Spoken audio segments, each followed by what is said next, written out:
भवतु प्रभातमरविन्दलोचने भवतु प्रसन्नमुखचन्द्रमण्डले इति शङ्करेन्द्रवनिताभिरर्चिते వృషశైలనాథరజితే దయానిధే.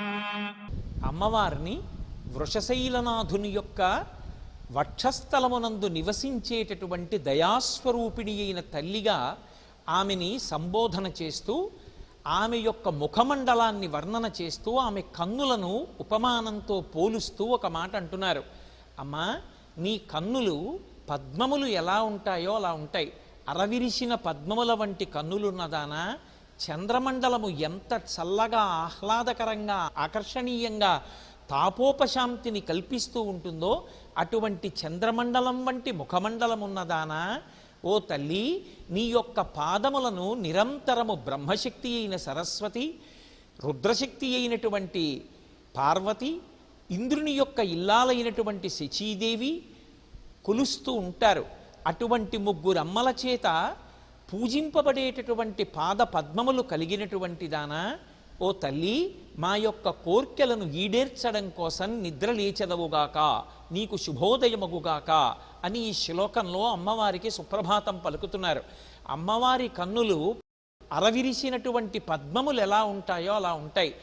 నవరసములను ఆవిష్కరించగలిగినటువంటిది శరీరం మొత్తం మీద కన్నులొక్కటే. ఆ కన్నులు అమ్మవారి యొక్క దయని ఆవిష్కరిస్తూ ఉంటాయి. అమ్మవారికి ముందుకు వెళ్ళి నిలబడగానే ఆమె కన్నులలోంచి అభివ్యక్తమయ్యేటటువంటి ఆ కారుణ్యం, ఆ ప్రేమ చూసినప్పుడు భక్తుడు అమ్మ ప్రేమని మనసారా చూరగొని నేను ఆ తల్లి యొక్క బిడ్డణ్ణి అనేటటువంటి అవ్యాజమైన ఆనందంతో నిలబడగలుగుతాడు. ఆ అమ్మ ముఖమండలం చంద్రబింబం ఎలా ఉంటుందో అలా ఉంటుంది కనుక ఎంతసేపు చూసినా తనివి తీరని రీతిలో ఉంటుంది, అమృతాన్ని వర్షిస్తూ ఉంటుంది.